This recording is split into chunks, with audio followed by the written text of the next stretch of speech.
reminder if one is needed, on Thursday of this week, we have our first exam in here on Chapter 17, the blood, Chapter 20 on the lymphatic system, and this Chapter 21 on the immune system. Format exam will be multiple choice, matching, and some short answer. We'll be marking a Scantron sheet, so please bring a soft lead pencil with which to do so. That'll be this Thursday. In the meantime then, tomorrow we'll start the new unit, which consists of two chapters, Chapter 18 on heart and Chapter 19 on blood vessels, which means that exam will be close on the heels of this one. So there won't be as much time between the first and second lecture exams. That's on your schedule. Okay, so this Thursday, remember, Chapter 17, 20, remember 20 we did a lymphatic system in the laboratory. And I said, those notes are fair game for both lecture and lab. So even though you've been tested on lab, you're going to see some questions on it in the lecture as well. So make sure you can trace through the system, okay, from tissue spaces to the blood, okay, the normal flow of lymph. Any questions what we've done so far? The last time you remember, we had the postage stamp size up here. I couldn't get the blanket that thing adjusted until the class left, and I pulled a few plugs and it's not working again. Anyway, I didn't need a hammer after all. So I'm going to go through this very quickly in case you didn't pick it up. So this will be a review of what we did last time, at least the first part of it will be. And we're talking about specific immunity.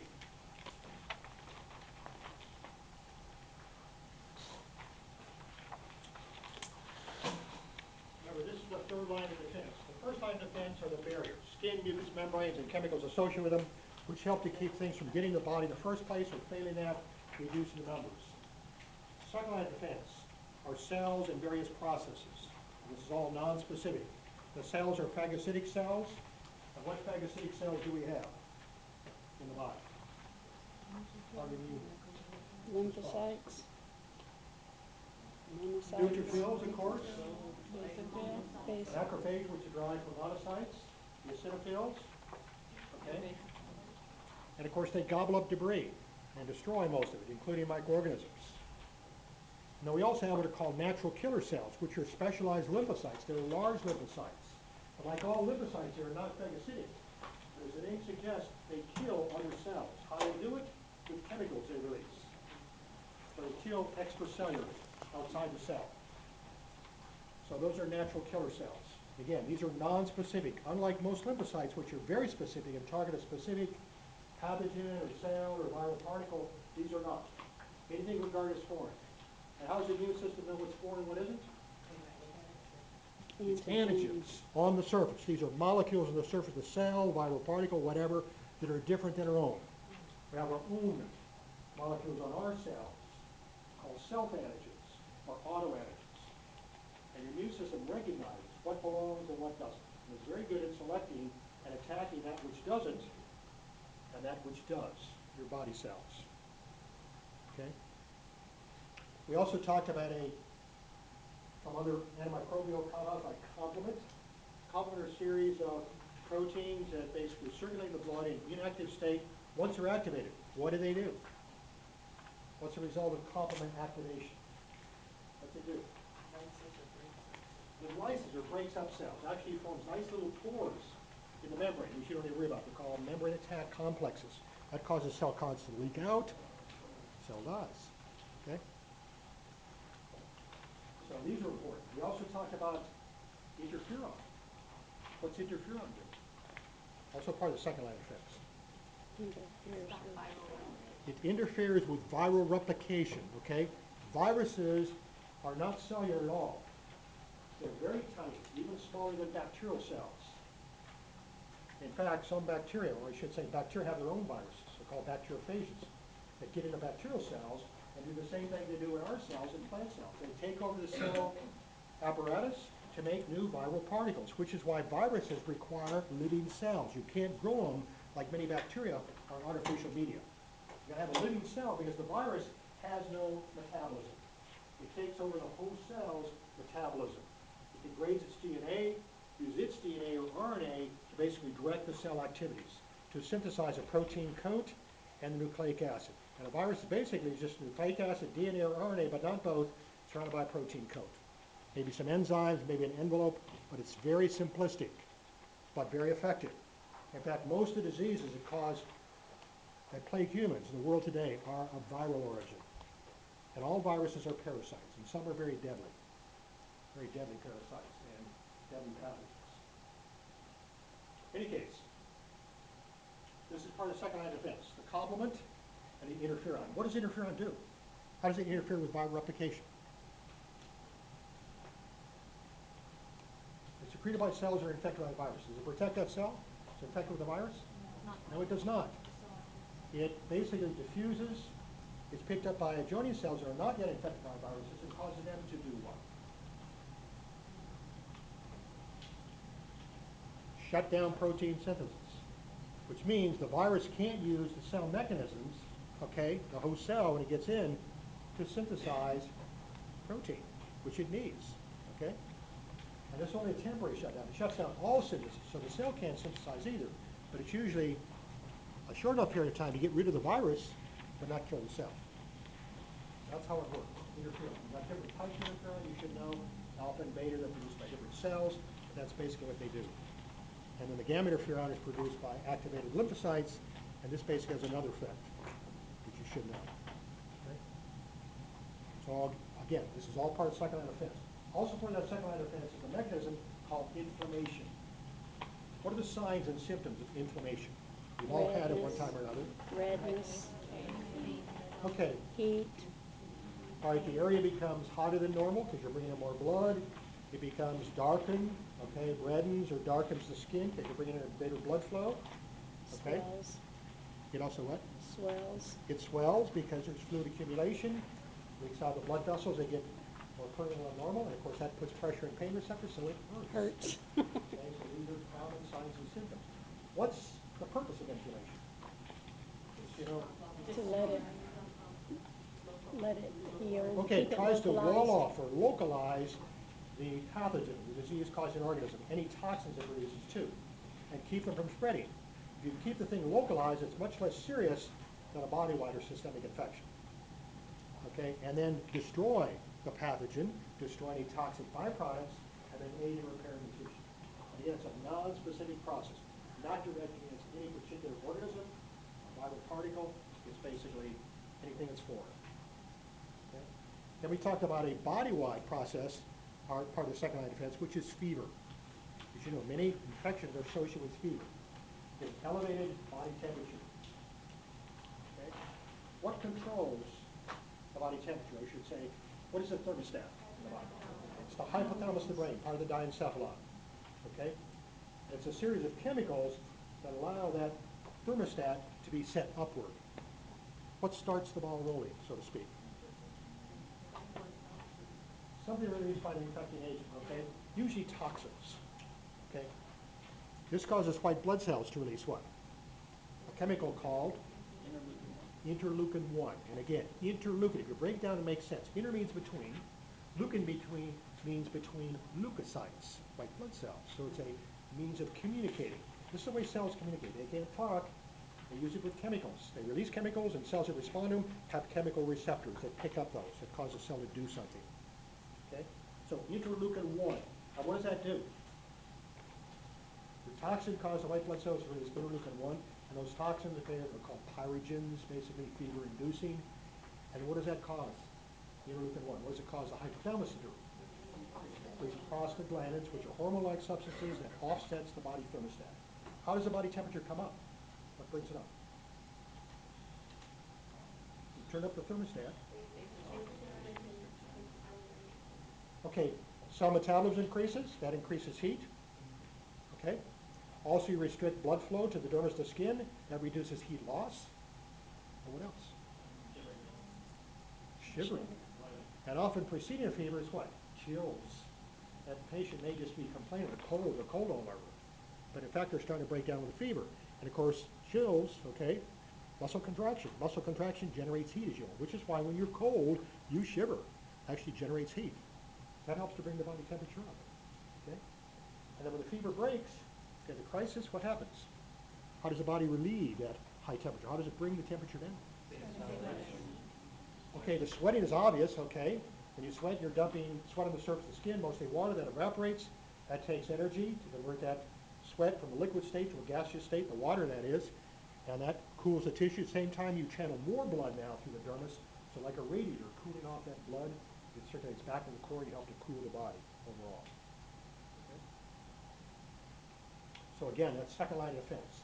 Then we got into the third line of defense, which is specific. This is the specific immunity, or specific response. It's very specific in that it's directed against a particular agent, a particular bacterium, a particular fungus, a particular virus, whatever. Okay? Very specific. And what kind of cells are involved here? Lymphocytes.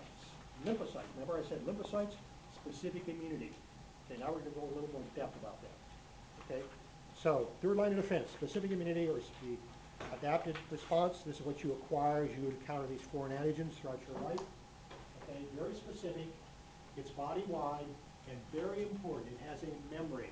It remembers the antigen. So next time you encounter an antigen, you respond much more quickly, much more efficiently, and you probably don't get sick, or it's a much milder form of what you had originally. Okay? And remember, there are two arms to that. Okay, the humoral antibody-mediated response, and this is associated with B lymphocytes, or B cells, and the cellular, or cell-mediated immune response, which is associated with the T lymphocytes. Okay, so they look the same, okay, they start out in the same place in the bone marrow, but they have a distinctly different function. Okay? And again, this is called humoral because humor is an old name for body fluid. And this is where antibodies are found, in the humors, or in the body fluids. Not just the blood, but other body fluids as well.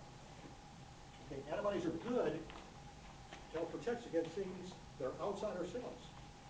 Extracellular, bacteria, toxins, viruses when they're outside in the body fluids, but not effective when the things get inside the cells. And that's why you have the cellular response, okay, by the T lymphocytes.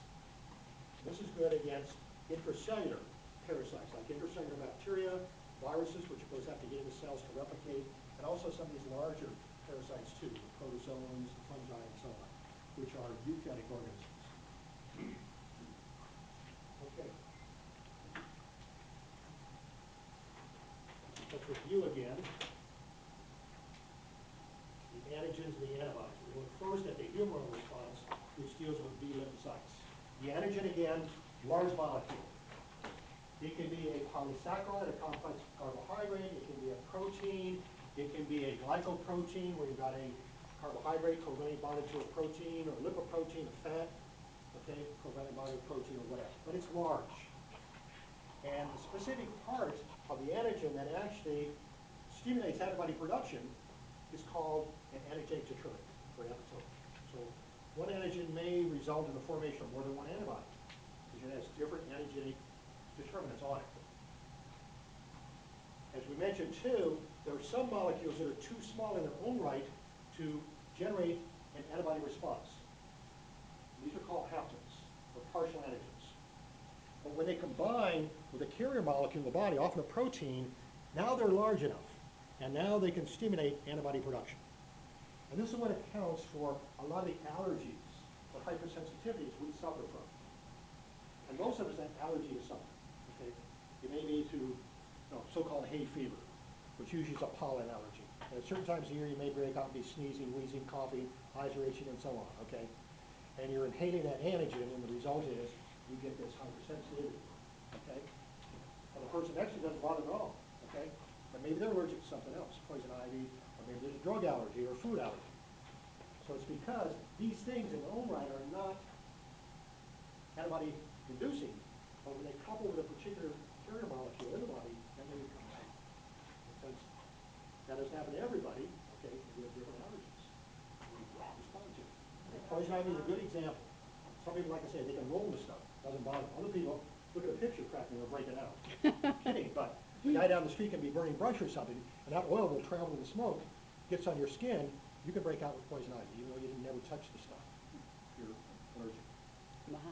Same thing with an insect sting. That doesn't drift in the smoke line. Same if you're stung by a bee or a wasp or something like that, it can be very serious. And some people are so serious that they can go into anaphylaxis, so it can be very dangerous. Same thing with food allergies. Some people are deadly susceptible, or I should say they're very sensitive to peanuts or to eggs, or to shellfish, or various other things. And if you've got a food allergy, you know in a big hurry. That's something you're going to avoid. And of course, many drug allergies too. Same thing. Okay, antibodies. Antibodies are proteins produced by the body in response to antigens, and usually foreign antigens. And again, capital A, lowercase g stands for antigen, capital A, lowercase b stands for antibody. And another name for antibody is immunoglobulin, capital I, lowercase g.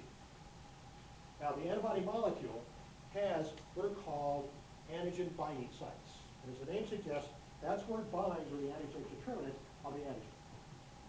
At least theoretically, we can produce antibodies against any known antigen. And throughout your life, you're going to encounter millions of these things. But theoretically, you can produce antibodies against any of them. The interesting thing is it's pre-programmed. You've already got it there, okay? So it's not that you encounter and then you produce. Well, what happens is you encounter, you've already got some cells there, lymphocytes, that have the specific receptors for that particular antigen. What they do is multiply, and now you have a whole population of these cells. And there's the ones that are involved in the immune response. The rest of the lymphocytes are just drifting around doing nothing. Okay? It's only those that are specific, because these are very specific cells engaged in specific immunity. Okay? And usually we talk about the valence of an antibody. Okay? That's how many binding sites it has, how many antigen binding sites. The molecule itself is often described as being kind of Y-shaped.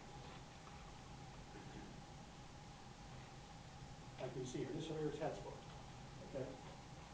It's got two light chains. These are polypeptide chains. Remember, it's a protein. And then two so-called heavy chains, which are identical to one another.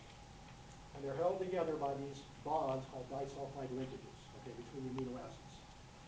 But at the ends of the arms of the Y is where the antigen binding sites are. And there are many, many, many different amino acid sequences. And this is what accounts for the different antibodies that you can produce.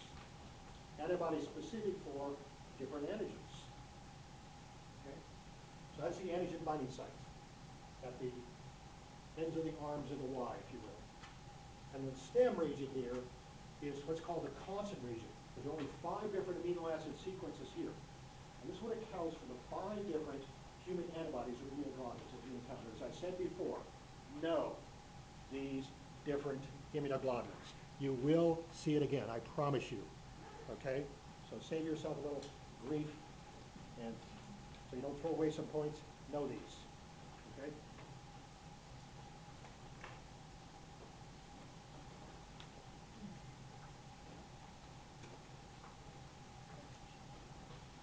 Okay, and a typical antibody is bivalent, which means it has 2 antigen binding sites. And since some antibodies are composed of more than one of these, it's said to be a monomer. Because we have some antibodies that are multivalent, which means they have multiple antigen binding sites beyond 2, which is greater than 2.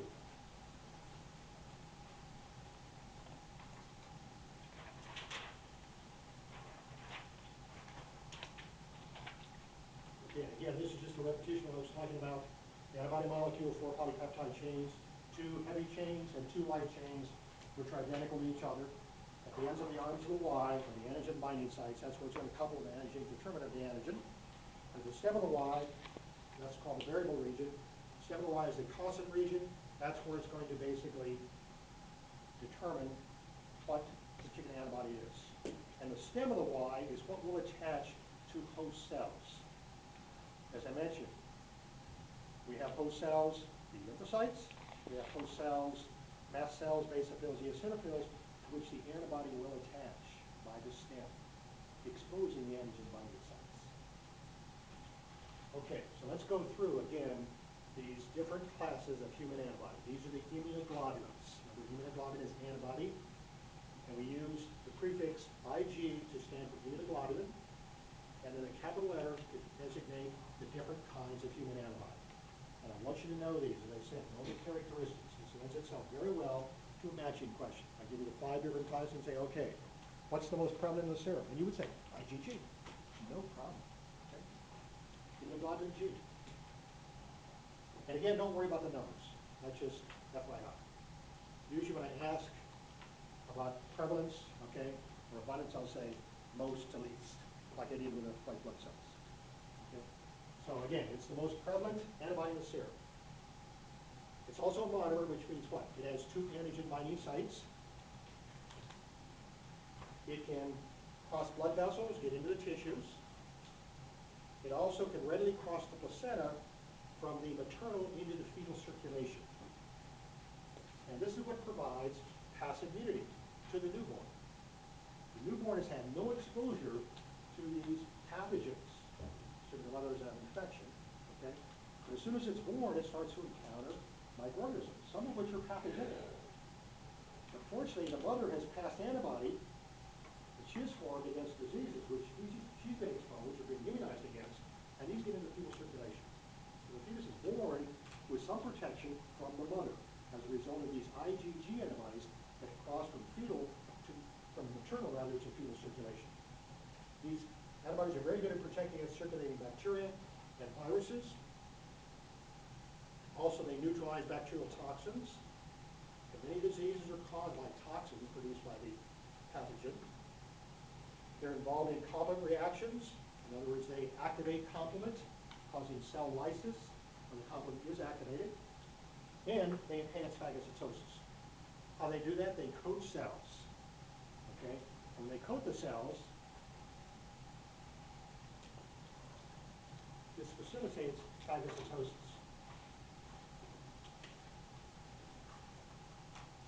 Let's say we have a cell here. Okay, what happens is the antibody will attach to the antigen determinants of the antigen on the cell, and when the stem is exposed. What happens then is a phagocyte can come on here, grab hold of this, now it adheres to the cell, and then envelop it, take it in, and destroy it. So once that cell becomes coated with antibody or common protein, it's usually readily phagocytized and destroyed. Again, the host cell is attached to what? The stem region, okay, of that antibody. And the antibody itself then is attached by its antigen binding sites to the antigen determinants of that foreign cell, or that disease cell, whatever it happens to be. Okay, so that's IgG. IgM is a large antibody.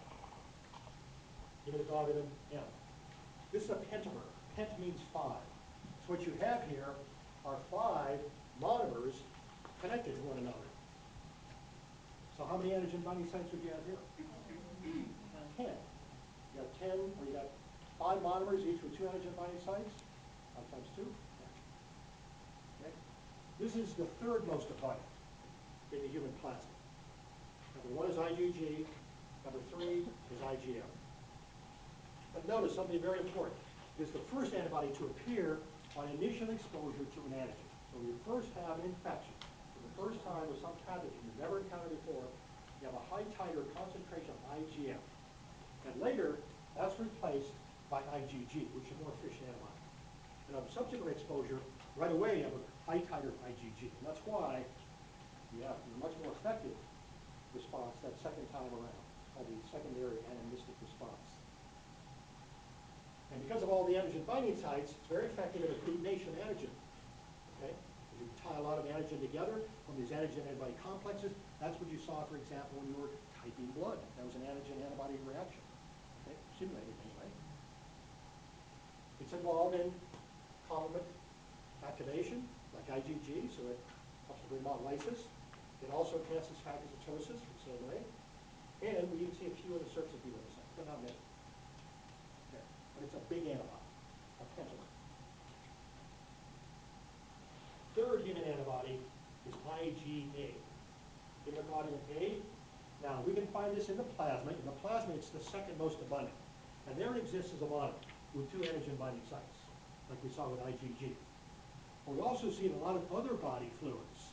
And here, it's a dimer, which means you got 2 monomers together. How many antigen binding sites?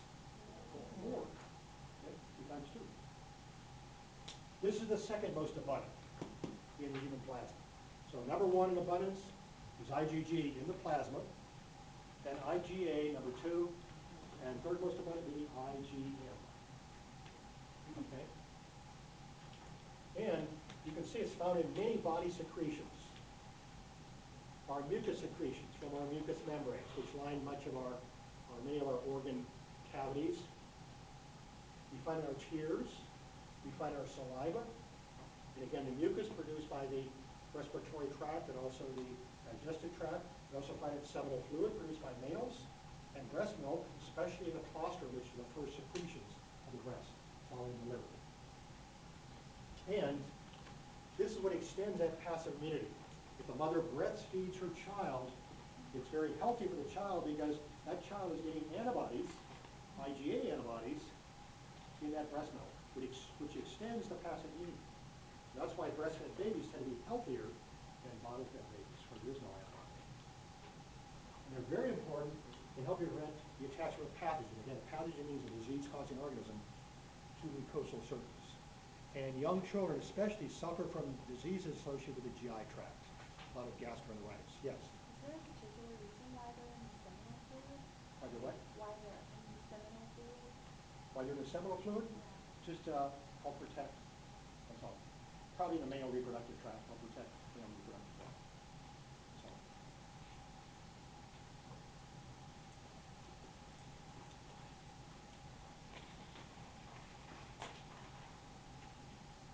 So the IgA, again, extends that passive immunity. And it helps to prevent the attachment of enteric, what we call enteric pathogens. These are organisms that cause gastrointestinal diseases. So very important. And again, it extends that passive immunity if the baby is breastfed. Okay, a fourth human antibody is IgD, immunoglobulin D. This too is a monomer. This is not very common at all in the plasma. Okay, this is fourth in abundance. But where we mostly find this antibody is on the surface of B lymphocytes. And again,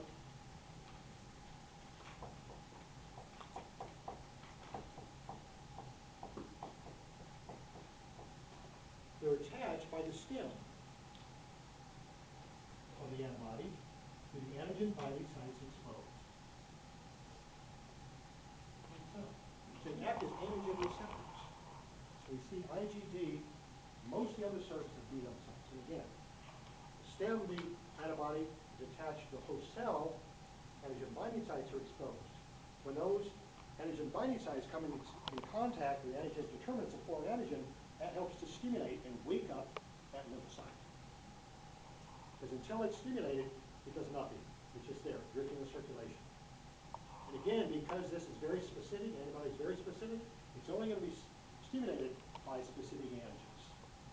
And believe it or not, we've got lymphocytes drifting around with all sorts of antigen binding sites, but only those that encounter an antigen specific for that, okay, are going to be awakened, if you will, activated, and proliferate, produce more of their own.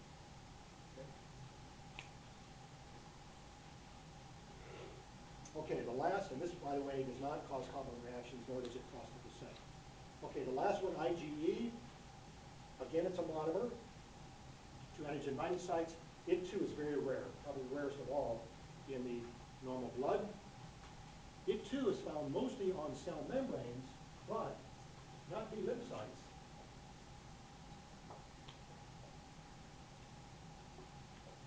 Again, attached by the stem. But we're talking here about different kinds of cells, mast cells, which are very common in our connective tissue. Also basophils, and even eosinophils.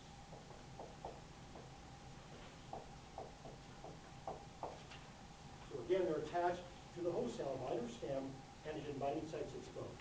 And again, when they come in contact with foreign antigens, what they cause those cells to do? To release inflammatory chemicals. So very common in what? Allergies. Okay? That's what brings about the release of inflammatory chemicals. That's what brings about the signs and symptoms associated with allergies. Okay?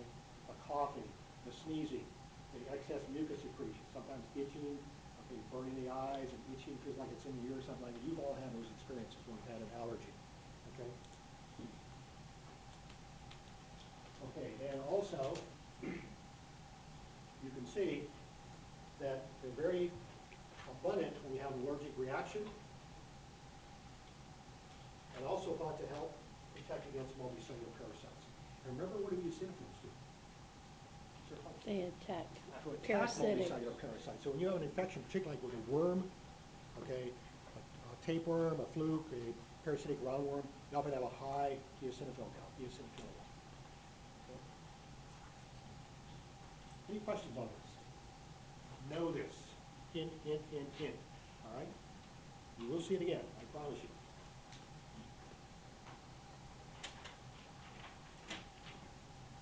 All right, let's look at a little more detail now at the two responses, B and T lymphocytes. So we're starting in with the B response.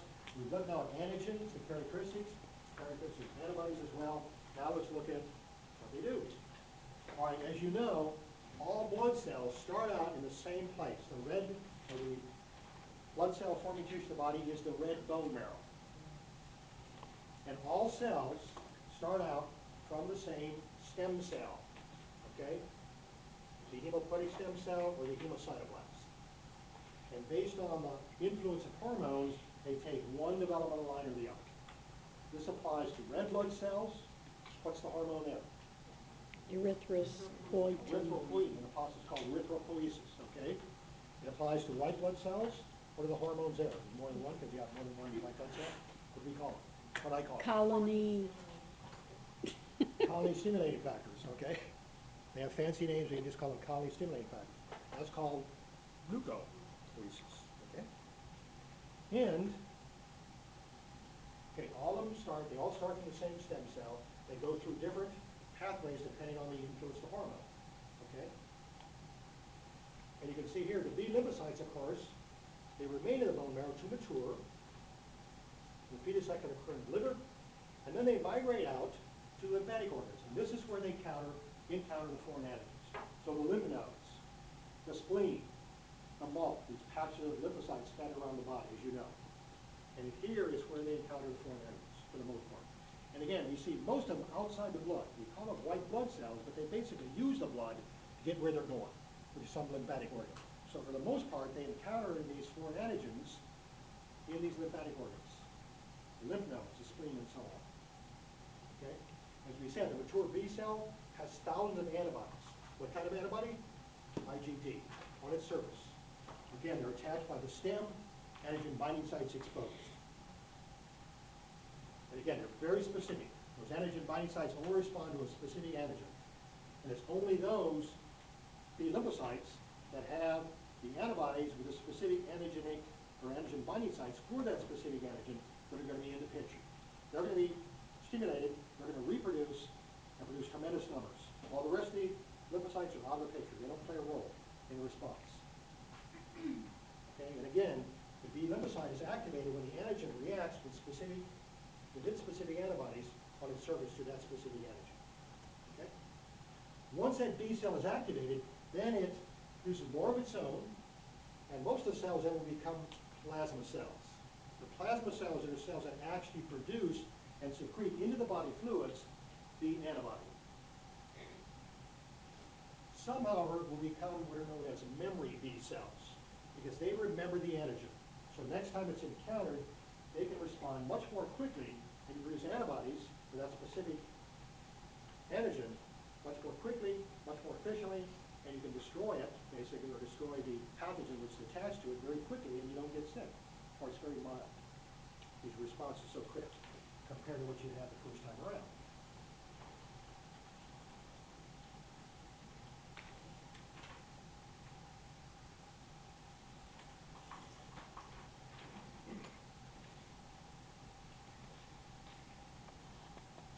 Okay, as I said, it's exposure to a specific antigen, specifically the antigenic determinants, where they attach to the antigen binding sites, the antibody, that wake up or activate the B cell. Excuse me, Professor Leonard. Yes, What did you say, what hormone stimulated white blood cells? I call them colony stimulating factors, because there's more than one. Okay. I just want to make sure you said. That's what we call them. Okay. They have specific names. Okay. Everything's got a name. You should all know that. And especially in anatomy. And you'll notice often 2 or 3 names for the same thing. And worse yet, we often use the same name for 2 or 3 different structures. Alveoli, good example. Tooth sockets, air sacs in the lungs, okay, all alveoli. And also in the mammary glands, no secreting cells, are all alveoli. But anyway, I didn't name these cells. Okay, now we have some antigens that are called T-independent antigens, okay? And the T-independent antigens don't need T cells. They don't need any help, okay? But most antigens are T-dependent antigens, which means they require T cells, a particular type of T cell, to wake up that B lymphocyte.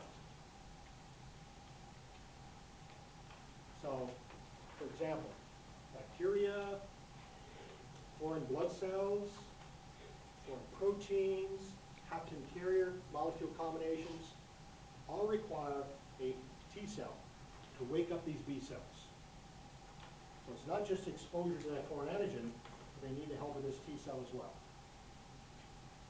And what happens is the T-dependent antigens are attacked, on the surface of cell or viral particle, they're attacked and digested by what are called antigen-presenting cells, APCs for short. And these are phagocytic cells, macrophages, or what are called dendritic cells. What they do then is they digest the cell partially, then they put on their cell membrane those foreign antigens. So they're literally presenting these antigens along with their own self-antigens, which help to hold them in place. As if to say, okay, this is normal, my antigens, and this is abnormal. So they are presenting antigens to lymphocytes. This antigen-presenting cell then is presented to what is called a helper T cell. It's a type of T cell that is going to aid in the activation of these B lymphocytes. And they're activated when they couple together, okay, and they're coupled because, remember, the T lymphocytes have a receptor too. It's not an antibody like the B lymphocyte, but it's called a T cell receptor. And it's specific for that antigen. They couple together, okay, that foreign antigen, and the antigen-presenting cell releases a chemical called interleukin-1. That wakes up the helper T cell, and now these helper T cells will turn around and activate B lymphocytes. And again, it'll be the B lymphocytes that have the antibody specific for that particular antigen. And they release another interleukin called interleukin-4. So the APC, antigen-presenting cells, couples with a T cell and releases interleukin-1 to wake it up. Now it's going to activate B cells by coupling with them and releasing interleukin-4. So it's 1 to 4. APC to T cell, 1, helper T to B cell, interleukin-4. Now we have on the surface of our cells, as I said, our own antigens, and these are genetically determined.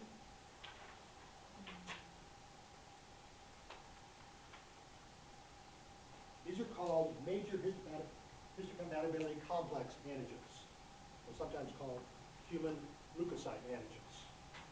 But again, these are our self or autoantigens. We have two categories. Class 1, major histocompatibility complex antigens, you can see are found on the cell membranes of all normal body cells, with the exception of erythrocytes, which do not have a nucleus. So they're found in all nucleated normal body cells. Class 1, major histocompatibility complex antigens. The second group are class 2 major histocompatibility complex antigens. These occur only in the cell membranes of antigen-presenting cells, B cells, and activated T cells. Now notice, once these B cells are activated by the T-dependent antigens, okay, this elicits production by the plasma cells, which are actually antibody-secreting cells, of IgG, IgA, or IgE antibodies.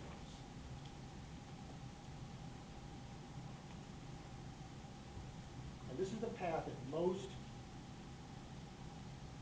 antigens are involved in. So it's not enough that you just expose that lymphocyte to the antigen, but they have to be aided by this helper T cell, which gets involved. So an antigen-presenting cell takes the antigen, digests it, which part of the antigen basically on the surface of its own membrane along with its own self-antigens, okay, and exposes it to a helper T cell. They couple, and again, it's the helper T cell that has T cell receptor specific for that antigen. And what wakes that T cell up is release of interleukin-1 by the APC. Okay? Then that helper T cell now is activated to activate B cells. It turns around, couples with B cells that have the antigen binding site specific for that antigen. They couple and it releases interleukin-4, and that's what wakes those cells up to proliferate, produce more of their own, most of which become plasma cells to produce antibody specific for that antigen. Okay? And then some will become memory B cells. Okay, so APC to helper T to B cell. APC to helper T, interleukin-1. Helper T to activate a B cell, interleukin-4. So 1 to 4 is the pathway. Different interleukins. Like I said, the pathway in the B cell line is APC releases interleukin-1, that wakes up the helper T cell, it then releases interleukin-4 to wake up specific B cells. But again, in all cases, the helper T has a T cell receptor specific for that particular antigen, and the B lymphocytes are going to have IgG antibodies specific for that antigen. So it's very specific. So the antibodies produced are going to be specific for that particular antigen. But again, they're going to be released into the body fluids from the plasma cells. All right, we do have some so-called T-independent antigens, which means they don't need the aid of the helper T cell. They're directly stimulated when the B cell comes in contact with that foreign antigen. They're called T-independent antigens. These are usually large, okay, repeating like polysaccharide or protein subunits that form multiple bonds to the antibodies on their surface. Remember, the B cells have that IgD antibody on their surface. So, for example, the flagella of many bacteria are mobile, they move by means of flagella, okay? The so-called lipopolysaccharide layer of gram-negative bacteria, that's the outer part of the cell wall, they have what's called an outer membrane, things like this. But most antigens require the aid of a helper T cell in order for those B lymphocytes to be activated and produce antibodies specific for that antigen. Okay? Any questions? All right, antibodies are produced. What do they do? Let's look at the effects of antibodies.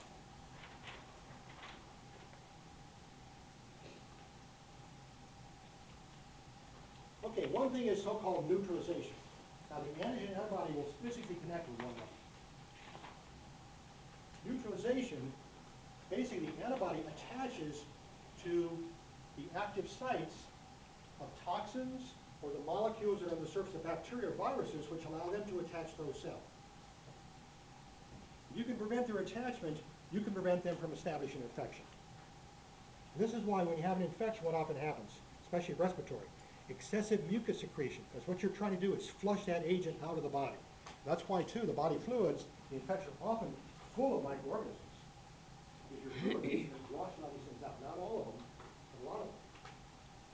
What the antibody will do, it'll couple with a virus, it'll couple with a bacterium, and prevent it from attaching to the host cell. And does the same thing with toxins. So in doing so, it neutralizes them. They can't attach to the host cell, you can neutralize them. Okay? They've got it here, otherwise they're going to get flushed out. And that's what an antibody can do. And also you can immobilize bacteria too. Many bacteria are mobile, they move by means of flagella. The antibody will attach the flagella, basically tie them all up. And then they can be phagocytized. So that's one reaction, antigen antibody, neutralization. A second is agglutination. And this is what you saw in the lab, okay? Clumping together of insoluble antigens, like blood cells, for example. Okay, these foreign blood cells, when they react with an antibody, what happens is you form these antigen antibody complexes, big clumps you can see with the naked eye. That's called agglutination. Later they're phagocytized and destroyed. Okay? Similar to that is what's called precipitation. Agglutination, though, deals with insoluble antigens, like cells, for example. This deals with soluble antigens. They're much smaller, but again, you get a sticking together of antigen antibody complexes forming, and they're usually, again, phagocytized and destroyed. So the difference is between agglutination, big antigens, usually insoluble antigens like cells. Here they're usually soluble antigens. much smaller. And then another process that antibodies are engaged in is called cytolysis, or cytolysis. Cyto means cell, lysis means to break up or break apart. So here basically you're breaking up the cells, the structure. And this often happens because when the antigen antibody react, it activates complement. What does complement do? Breaks up the cells. Okay? And then finally, opsonization. Mentioned this before. If cells get coated with antibody or common proteins, they're usually readily phagocytized and destroyed. Why? Because here's the antibody attached to the, okay, antigen determinants on the cell. Like I said, it comes up, grabs hold of the stem, has a nice hole now, engulfs it, takes it, and destroys it. A process called opsonization. Okay, where the cell is coated with either specific antibody or complement protein, then readily phagocytized. Okay, any questions on this? Okay. Let's look now at the T cell response.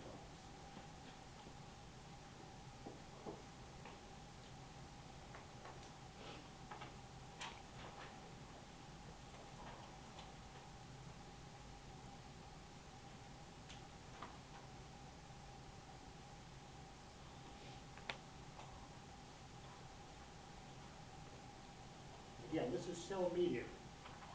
Okay? As with the B lymphocytes, the T lymphocytes begin development in the red bone marrow, like all other blood cells. They come from the same stem cell, hematopoietic stem cell, but again, it's a different, it's a different hormone involved. And then they migrate out to the thymus gland. Remember? T cells, thymus derived. So unlike the B cells, they don't stay in place in the red bone marrow and go out in contact and then go out and contact foreign antigens in the lymphatic organs like the lymph nodes and the spleen and so on. Here they first detour to the thymus gland. And here they mature. But they're not in contact with foreign antigens. When they come out now, then they're ready to contact foreign antigens. Okay? They're called naive because they haven't been sensitized, but they're capable now of sensitization when they come in contact with foreign antigens. Okay?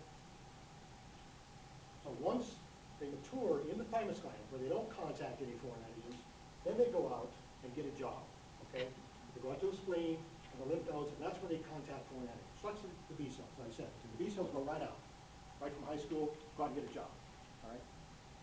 T cells are privileged. Okay? They go to college first, and that's just a lot of fun. Okay? Okay? Just take puppy courses like A&P, right? Yeah. And then you go out and get a job, okay? Then you go to the lymph nodes and the spleen and so on. That's where they contact foreign antigens. Okay? And again, T cells are activated when they're what are called antigen receptors. They're not antibodies, but they act like antibodies. When they come in contact with foreign antigens. In the B cells, remember there is a specific antibody there, IgD. Here it's called a T cell receptor. Not antibody, but it works the same way. And again, when those T cells come in contact with those foreign antigens, then they become sensitized, and they react by proliferating and producing more of their own T cells. They're not making antibody. Okay?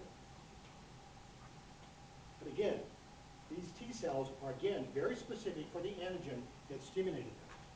Just like the B cells are very specific, and they produce the antibody, the plasma cells, that stimulate their production or activation. All right, we got different kinds of T cells. And the first one we've already mentioned in passing. It's called a helper T cell, because it helps activate B cells and also other T cells. Okay? It's the Good Samaritan. It's very important. It wakes up the other lymphocytes. It's also called sometimes a T4 cell or a CD4 cell because of the proteins it has on its cell membrane. Okay, but again, it's going to recognize and be stimulated by foreign T-dependent antigens. Okay? Again, it's going to respond to an antigen-presenting cell. This helper T. We already saw that happens with the B lymphocytes. What happens? The APC attached to one of these T lymphocytes. Okay, it's naive. It's ready to respond, but it hasn't been turned one direction or other. And interleukin 1 released by that APC converts it to a type T or a type 2 helper T, you don't need to worry about that, that will help B cells by releasing what? Interleukin 4. But in this case, the APC, when attached to helper T, okay, it's going to release another chemical called interleukin 12. That wakes up that T cell. Now it's going to be a T cell that helps and wakes up other T cells, not B cells, but T cells.